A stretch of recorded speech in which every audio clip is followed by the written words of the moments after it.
Hey guys, Foxx here. It's the start of a new decade, 2020. So with that said, I think it's time to do my top 10 video games of the 2010 to 2019 decade. So without further ado, let's get this started. Proper story is supposed to start at the beginning. Ain't so simple with this one. Now here's a kid whose whole world got all twisted, leaving him stranded on a rock in the sky. So at number 10, we have Bastion.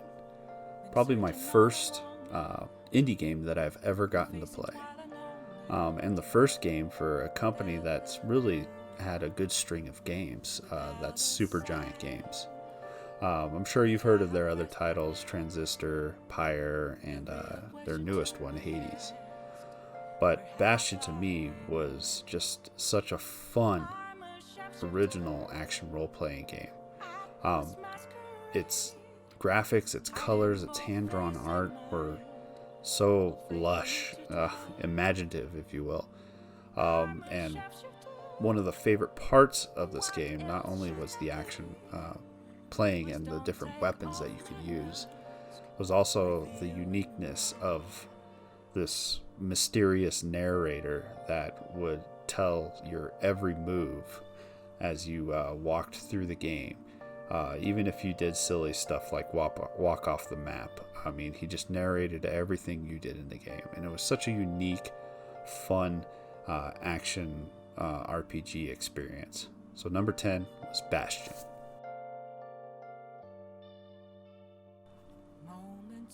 And at number 9 is my top game of last year, well, 2018 I should say, and that's Dragon Quest XI.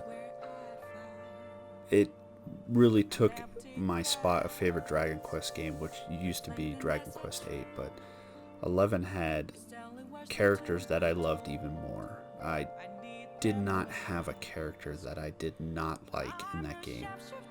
The art style from Akira Toriyama was wonderful, as it usually is in these Dragon Quest titles, and the story just progressively got better and better as you played the game. And even when you got to the ending of the game, you were treated with additional story, another conclusion to the game that made the story even grander. It's a long one, but a fantastic JRPG that everyone should play. So number 9, Dragon Quest XI. And at number 8, I'm going to pick Ken Levine's passion project, BioShock Infinite. It was a highly, highly anticipated game for me. And for those of you who follow me regularly, you know that the original BioShock is my favorite game of all time. BioShock Infinite didn't really disappoint in a way. It was just so grand, so out there that the story kind of got a little complex for many people, but I just loved it. I loved the chemistry between Booker and Elizabeth, and the first-person mechanics were just brilliant. It was a ton of fun, and the world of Columbia was just gorgeous and imaginative. Anybody would enjoy a playthrough through BioShock Infinite. So number 8, BioShock Infinite. Number 7 is my only handheld-only title on this list, and that's Pokemon Black and or White. To me, the Black and White series was the best that we've ever had from Pokemon. Granted, I have not yet gotten to play Sword or Shield yet, but Black and White were games I could not put down and would put hundreds of hours into. It's just some of the best group of Pokemon that I got to enjoy. The world and story were fantastic, and really it was just a brilliant title for the Nintendo DS. I think everybody should give Pokemon Black and White a try.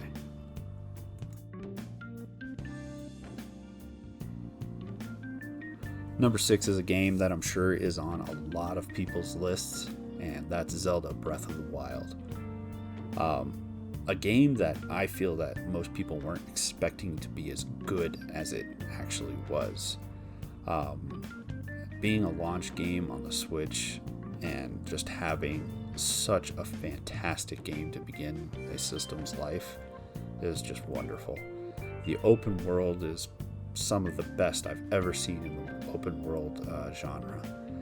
The exploration just could potentially last you hundreds of hours. I remember I would spend 100 hours just exploring the entire map, finding shrines, finding all the knickknacks and just the hidden places before I even ventured to the center of the map to finish the game.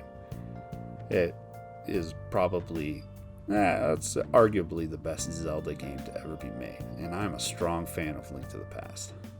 Number 6, Zelda Breath of the Wild.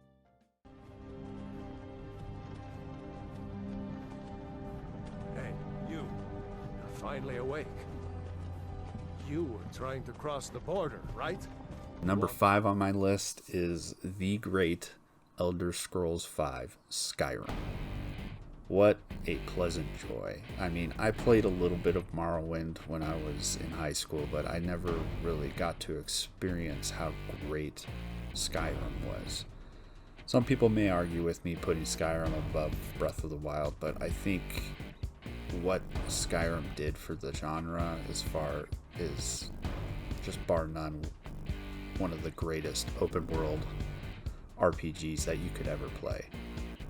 I literally spent, I think, 300 plus hours just exploring, playing the game, doing different quest lines. It was such a beautiful world. I loved the mountainous and snowy environments. It took my breath away. I think I played it for a total of 3 or 4 months straight. It was probably one of my favorite games of all time. And it continues to sell for Bethesda. People will buy this game over and over again. So, number 5 is Elder Scrolls V Skyrim.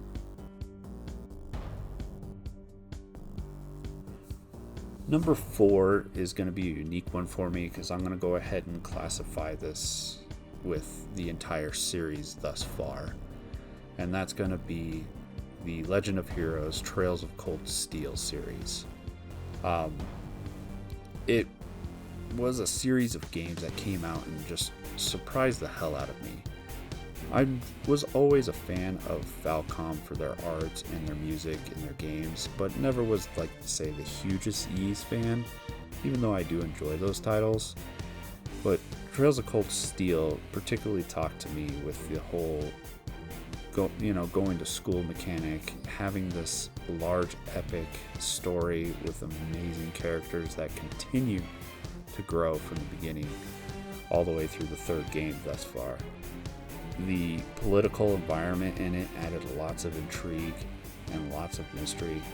It's just one of the greatest series of video games ever created, in my opinion. So number 4, I'm going to give to the Trails of Cold Steel series. Number 3 is a hard game for me to choose, only because I thought the original was so fantastic, and I kind of really wanted to put it on this list, but I wanted to kind of avoid 2 of the exact same games. I could almost classify this as a series like I did for number 4 with Trails of Cold Steel, but number 3 is going to have to go to Xenoblade Chronicles 2. I love the first game. It was probably my favorite game on the Wii. But Xenoblade Chronicles 2 came out and to me was that much better. I like the story, I like the characters, and there are so many characters. Being able to summon all those blades and getting those unique blades, which each and every one of them had their own unique backstory, was just so fun to me. The worlds were vast, there was so much to do, so much to collect. I easily sank 300 hours into this game. And I could probably sink another 300 if it weren't for all the other games that I wanted to play. Absolutely loved Xenoblade Chronicles 2 at number 3. Number 2 might be considered probably my favorite JRPG of all time. Even though Xenoblade Chronicles 2 is very close to taking that title, I honestly have to give it to Persona 5. I loved the Persona series. I liked 3, I loved 4 even more, but to be fair, I played the original Persona 4 back in 2008 timeframe, So for me to include Golden wasn't fair for me personally, because I had played the original release on the PS2. So I didn't qualify it for this decade as a release. So when Persona 5 came out, I expected, this got to be at least as good as 4. And for me, it surpassed 4. That's not taking anything away from 4. 5, I just absolutely loved each and every one of those characters.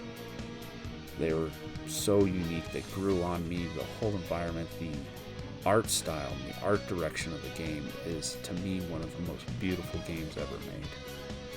I can't give enough praise to Persona 5, so it gets my number 2 slot.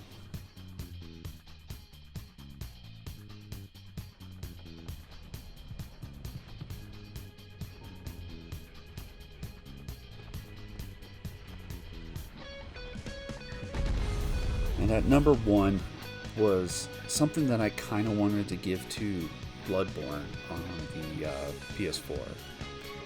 But I don't think Bloodborne would have been what it was if it weren't for Dark Souls. So the number 1 slot actually goes to Dark Souls. I think, in my opinion, it is the most influential game of the decade.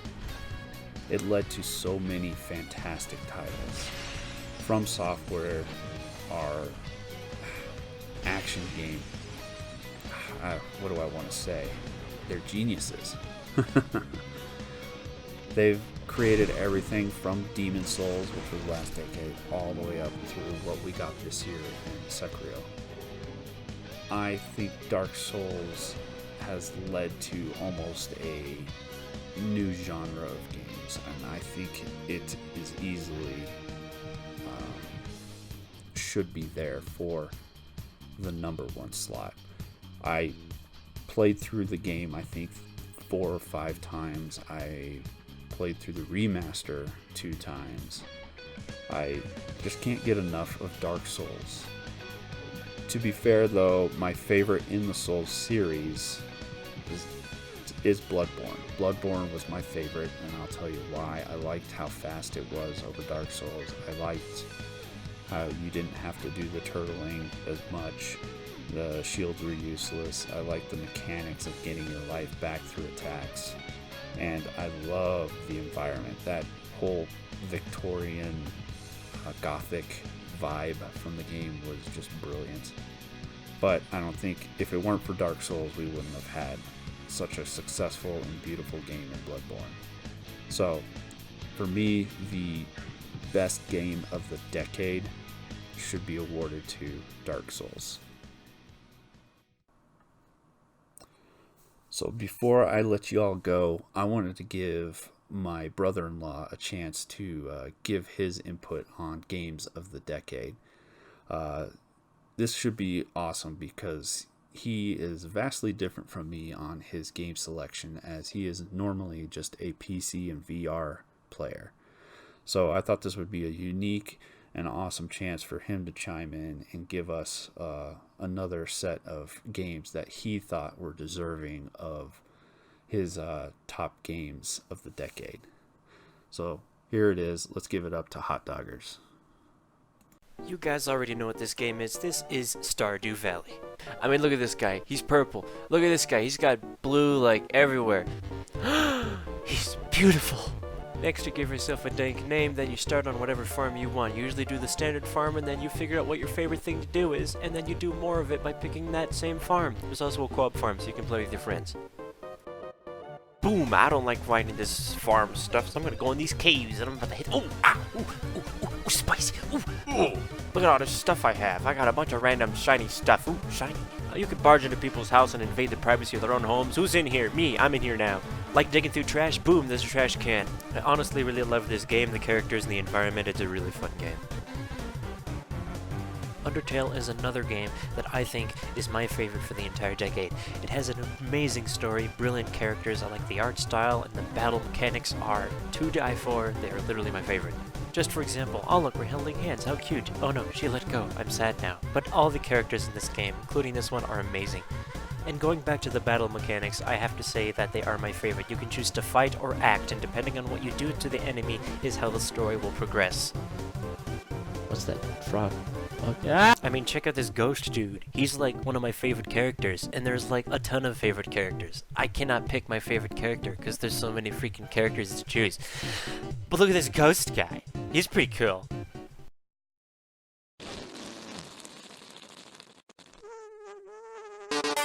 I think this game is really funny. It has a lot of jokes in it. It's got a lot of bad skeleton puns. It's got a lot of this. It's got a lot of that. You can't fight it. But seriously, these guys are all great. Every character in this game, wonderful. Now, I would go into the VR section saying something like Beat Saber, but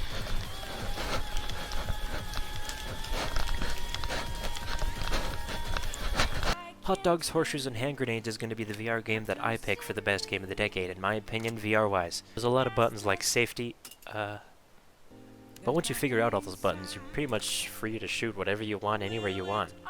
And I love it. Personally, my favorite mode in this game is the Zombies mode. It's called Rotwieners, and it's really, really, really fun. You can explore this giant world, you have to do quests, limited ammo, you can pick up melee weapons, and you gotta fight these zombies. They're like expired hot dogs or something. This game is so much fun. And that's not the only game mode that I like. There's this cool game mode called Take and Hold, where you gotta wander this facility with limited ammo and shoot the hot dogs, and it's really, really fun. And this whole entire game is fun. It is a great VR experience. It's not just because of H3 that I like this game. It's because it shows you so many different things in VR, like climbing and shooting and hitting, and it's just my pick for what I think the best VR game of the decade is.